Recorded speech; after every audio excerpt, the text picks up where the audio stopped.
Hello guys সকলোকে স্বাগতম জনাইছো মোৰ এই ভিডিঅ'ৰ তৰফৰ পৰা। আজি মই আকৌ আপোনালোকৰ ওচৰত লৈ আহিছো এনেকুৱা কেইটামান বিজনেছ যিকেইটা বিজনেছ যদি আপোনালোকে গম পায় বা যিকেইটা বিজনেছ আপোনালোকেও ঘৰত বহি কৰি আৰামত মাহত 10-15 নহয় আৰামত মাহত আপোনালোকে 50-60-70 হাজাৰ লৈকে আপোনালোকে ইনকাম কৰিব পাৰে।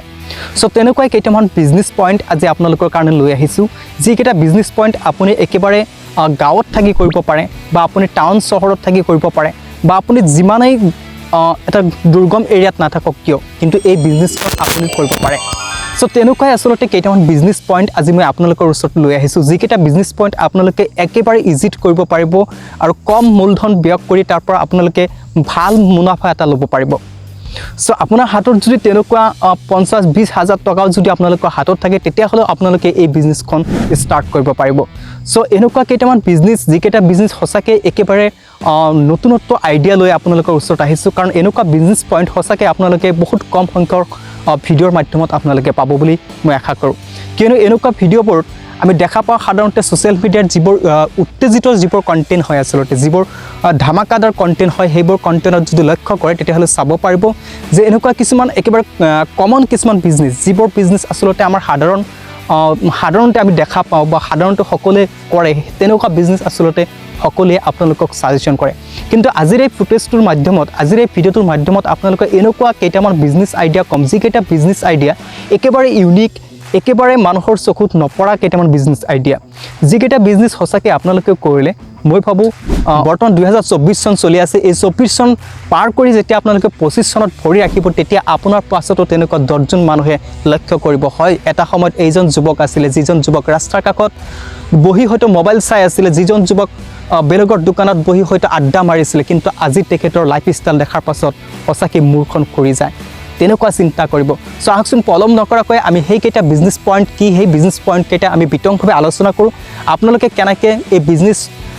ষ্টাৰ্ট কৰিব পাৰে সেই বিষয়ে আজি জনাম লগতে আপোনালোকৰ যিকেইটা পইণ্ট ৰাখিছোঁ এইকেইটা পইণ্ট সম্পূৰ্ণৰূপে আপোনালোকে চাব বুলি আশা কৰিলোঁ কাৰণ আপোনালোকৰ হয়তো সেই গোটেইখিনি পইণ্ট আপোনালোকৰ পচন্দ নহ'ব পাৰে কিন্তু তাৰ মাজত এটা পইণ্ট হয়তো আপোনালোকৰ পচন্দ হ'ব পাৰে আৰু সেই এটা পইণ্টে আপোনালোকৰ জীৱনত এপ্লাই কৰি বা আপুনি সেই এটা পইণ্টৰ ভিতৰত আপুনি পৰি হয়তো নিজৰ জীৱনটো স্বাৱলম্বী যিহেতু জানেই বৰ্তমান সময়ত আমাৰ অসম তথা ভাৰতবৰ্ষৰ বহুত কিমান নিবনুৱা শিক্ষিত নিবনুৱাৰ জন্ম হৈছে শিক্ষিত নিবনুৱাসমূহক আপোনালোকে যদি নিৰ্মূল কৰিব বিচাৰে তেতিয়াহ'লে এইটো পন্থাই আপোনালোকে অৱলম্বন কৰিব লাগিব নিজে কিবা এটা কৰিব লাগিব এট ফাৰ্ষ্ট ক'ব গ'লে নিজে পৰিৱৰ্তন হ'ব লাগিব নিজে যদি পৰিৱৰ্তন নহয় তেতিয়াহ'লে অসম চৰকাৰ নহয় ভাৰত চৰকাৰো আপোনালোকক একো কৰি দিব নোৱাৰে যিমানে আঁচনি নাথাকক কিয় বা যিমানে আঁচনি ওলাই নানক কিয় নিজকে পৰিৱৰ্তন কৰাটো এট ফাৰ্ষ্ট মোষ্ট ইম্পৰ্টেণ্ট যদি আপুনি নিজকে যদি পৰিৱৰ্তন কৰিব নোৱাৰে তেতিয়াহ'লে কেতিয়াও কোনো আঁচনিৰ দ্বাৰাই হওক বা আপোনাক যদি 10 লাখ টকাও যদি আপোনাৰ হাতত দিয়া হয় যে আপুনি কিবা এটা বিজনেছ কৰক কিন্তু আপুনি কৰিব নোৱাৰে এই 10 লাখ টকা দি আপুনি কি বিজনেছ কৰিব যদি আপোনাৰ হাতত তেনেকুৱা যদি নলেজ নাথাকে বা তেনেকুৱা মানি মেনেজমেণ্টৰ যিটো আচলতে অপশ্যন থাকে বা মানি মেনেজমেণ্টৰ যিটো চেপ্টাৰ থাকে সেইখিনি বস্তু যদি আপোনাৰ ওচৰত নাথাকে তেতিয়াহ'লে কিন্তু আপুনি বহুত এটা সমস্যাৰ সন্মুখীন হ'ব পাৰে। সো সেই 10 লাখ টকা দিও আপুনি কোনো এটা বিজনেছ ষ্টাৰ্ট কৰি আপুনি ৰানিং হৈ থাকিব নোৱাৰে বা হয়তো আপুনি টিকি থাকিব নোৱাৰে। সো সেয়েহে আজিৰ এই পইণ্টকেইটা আপোনালোকক মই এনেকৈ হয়তো বুজাৰ কাৰণে চেষ্টা কৰিম যিকেইটা পইণ্ট চোৱাৰ পাছত বা যিকেইটা বস্তু আপোনালোকে জনাৰ পাছত সঁচাকৈ নিজৰ লাইফত এখোজ নহয় আপুনি 10 খোজ আগবাঢ়ি যোৱাৰ কাৰণে বহুতেই হেল্পদায়ক হ'ব বুলি মই ভাবোঁ। সো আহকচোন পলম নকৰাকৈ আমাৰ এই বিজনেছ পইণ্টটো আৰম্ভ কৰোঁ। হেল্ল' গাইছ যে আজি আমাৰ বিজনেছৰ ফাৰ্ষ্ট পইণ্টটো হ'ল আপোনালোকে সকলোৱে গম পায় বৰ্তমান সময়ত ঠাণ্ডাৰ বতৰ কিন্তু এই ঠাণ্ডাৰ বতৰ পাৰ হ'বলৈ আৰম্ভ হৈছে যিহেতু বৰ্তমান ফেব্ৰুৱাৰীৰ আজি 2 তাৰিখ মই ভিডিঅ'টো ক্ৰিয়েট কৰি আছোঁ। সো এই 2 তাৰিখৰ পৰা যদি আপোনালোকে কাউণ্ট কৰে হয়তো আপোনালোকে 15-20-25 লৈকে হয়তো আপোনালোকে যাব পাৰিব তাৰ পাছত ক্ৰমান্বয়ে গৰম আহি পৰিব। সো সেই গৰমৰ প্ৰতি লক্ষ্য ৰাখি মই এটা আপোনালোকক চিম্পল বিজনেছ আইডিয়া দিম আৰু যিটো চিম্পল বিজনেছ আইডিয়া যদি আপোনালোকে কৰিব পাৰে আপোনাৰ জীৱনৰ পৰিৱৰ্তন আনিব পাৰিব। সো সেই বিজনেছ আইডিয়াটো একেবাৰে চিম্পল সেইটো হ'ল আপোনালোকে সকলোৰে দৈনন্দিন জীৱনত প্ৰয়োজনীয় বা দৈনন্দিন জীৱনত ব্যৱহাৰ কৰি থকা বিজনেছ আইডিয়া সেইটো হ'ল আপোনাৰ টি-চাৰ্ট বা আপোনাৰ বল পেন। সো এই টি-চাৰ্ট বা বল পেনৰ এটা বিজনেছ আপুনি ষ্টাৰ্ট কৰিব পাৰে কিয়নো বৰ্তমান সময়ত গৰমৰ বতৰ আহি আছে এই গৰমৰ বতৰত সকলোৱে এখন টি-চাৰ্টৰ কাৰণে দোকানত লাইন পাতি থাকে সো এটা বল পেনৰ কাৰণে দোকানত লাইন পাতি থাকে। সো আপুনিও ইচ্ছা কৰিলে সেই টি-চাৰ্টবোৰ আপুনি হোলচেল মাৰ্কেটৰ পৰা আনি কেনে টি চাৰ্টবোৰ চেল কৰিও এটা ভাল টকা উপাৰ্জন কৰিব পাৰে যদি আপোনাৰ যদি তেনেকুৱা বজাৰ বা তেনেকুৱা কোনো চক বজাৰত যদি আপোনাৰ বহাৰ যদি তেনেকুৱা যদি স্পেচিয়েলি কোনো এখন ৰুম যদি নাই তেতিয়াহ'লে আপুনি সেই টি চাৰ্ট বা আপুনি বল পেন হোলচেল মাৰ্কেটৰ পৰা উঠাই আনি আপুনি বজাৰ বিক্ৰী কৰা আৰম্ভ কৰক কাৰণ এইটো বিজনেছ খুবেই কমন আমাৰ চকুৰ আগত থকা এটা বিজনেছ কিন্তু এই বিজনেছটোত সঁচাকৈ ভাল এটা বেনিফিট আছে যদি আপোনালোকে কৰিব পাৰে হয়তো যিসকলে এই বিজনেছ কৰে তেওঁলোকে হয়তো ভালকৈ গম পায় যে বল পেন আৰু টি চাৰ্ট কিমান ভেলু মাৰ্কেটত কিমান তাৰ চেল চ' এইটো আছিলে একেবাৰে কমন একদম চিম্পল বিজনেছ ক'ব গ'লে একেবাৰে কম এটা পুঁজিত আপোনালোকে এই বিজনেছটো ষ্টাৰ্ট কৰিব পাৰে এতিয়া হওক আমি আলোচনা কৰিম আমাৰ 2 নম্বৰ বিজনেছ পইণ্ট অৰ্থাৎ 2 নম্বৰ বিজনেছ পইণ্টত মই এটা ইউনিক বিজনেছ পইণ্ট ৰাখিছোঁ যিটো বিজনেছ পইণ্ট সঁচাকৈ আমি দেখা পোৱা নাযায় আমাৰ দৈনন্দিন জীৱনত বা আমি সাধাৰণতে গাঁৱে ভূঞে লৰচৰ কৰা অৱস্থাটো আমি দেখা পোৱা নাযায় সেই বিজনেছ পইণ্টটো সেইটো বিজনেছ পইণ্ট আছিলে আপোনালোকৰ চকুৰ আগত মই আজি প্ৰকাশ কৰিবলৈ ওলাইছোঁ সেইটো বিজনেছ পইণ্ট হ'ল ধূপকাঠি চ' এতিয়া আপোনালোকে হয়তো প্ৰশ্ন কৰিব যে ধূপকাঠি বিজনেছ যখন দেখা পাওঁ কিন্তু আচলতে ধূপকাঠি বিজনেছ মই তেনেকুৱা ধূপকাঠি বিজনেছৰ কথা কোৱা নাই যে মাৰ্কেটৰ পৰা ডাইৰেক্ট পেকেজিং কৰা মালবোৰ আনি কেনে আপুনি দোকানত বিক্ৰী কৰা সেইটো ধূপকাঠিৰ কথা কোৱা নাই ধূপকাঠিৰ কথা মই যিটো কৈছোঁ সেইটো একেবাৰে মেনুফেকচাৰিং পৰা ক'ব গ'লে যিটো আপোনাৰ কেঁচা মাল হয় চ' এতিয়া চাওক আমাৰ ঘৰত বা আমাৰ অসমৰ প্ৰতিখন ঘৰতে দেখা পোৱা যায় সাধাৰণতে বাঁহ আছে কিন্তু সেই বাঁহবোৰ কাটি যে ধূপকাঠিৰ যি শলা বুলি কয় সেই শলা যে তৈয়াৰ কৰা হয় সেইটো বিজনেছ আপোনালোকক কৰিবলৈ কৈছোঁ ধূপকাঠি সেই শলাৰ বিজনেছ আপোনালোকে কৰিব পাৰে আপোনাৰ ঘৰত থকা বা আপোনাৰ ওচৰ পাছৰ থকা যিবোৰ মানুহ আছে সেই সকলোবোৰ মানুহক আপুনি বাঁহ কিনি দি তেওঁলোকক কাটিবলৈ দি এটা ভালকৈ স্ক্ৰীনত লক্ষ্য কৰক এনেকুৱা টুকুৰা কৰি আপোনালোকে সেই বিজনেছটো আৰম্ভ কৰিব পাৰে চ' তাৰ কাৰণে কি কৰিব লাগিব আপোনালোকৰ যি বাঁহ আপোনালোকৰ যি মেটেৰিয়েল সেই মেটেৰিয়েল কিন্তু আপোনালোকৰ ঘৰতে আছে জাষ্ট আপুনি মানুহ কেইজনমান লগাই দিব লাগে আৰু সেই মানুহবোৰে কাটি কেনে এটা মেজাৰমেণ্ট কৰি এটা কাটিব লাগে কাটাৰ এটা ছিষ্টেম আছে আপুনি যেতিয়া এই বিজনেছত সোমাব তেতিয়া আপোনালোকে সেই ডিটেইলছখিনি আপোনালোকে গম পাব আচলতে চ' সেই বিজনেছ কৰাৰ এই ডিটেইলছখিনি আপোনালোকে গম পাব আৰু যদি আপোনালোকৰ প্ৰয়োজন হয় তেতিয়াহ'লে মোৰ ভিডিঅ'ৰ কমেণ্ট ছেকশ্যনত আপোনালোকে কমেণ্ট কৰিব মই আপোনালোকক দেখুৱাই দিয়াৰ কাৰণে চেষ্টা কৰিম চ' ধূপকাঠি বিজনেছ আপোনালোকে কেনেকৈ ষ্টাৰ্ট কৰিব পাৰে বা ক'ত গ'লে আপোনালোকে কি কৰিব ডিটেইলছ আপোনালোকক দিয়াৰ কাৰণে মই চেষ্টা কৰিম চ' এই ধূপকাঠি বিজনেছ আপোনালোকে একেবাৰে ইজিত কৰিব পাৰে আপোনাৰ ঘৰত থাকি আৰু আপোনাৰ খুব এটা কম মূল্যত আচলতে কম পুঁজি হ'লেও আপুনি এই বিজনেছখন ষ্টাৰ্ট কৰিব পাৰে কিয়নো আপোনাৰ ঘৰতে আছে বাঁহ সেই বাঁহ কাটি আপুনি এই বিজনেছখন আৰম্ভ কৰিব পাৰে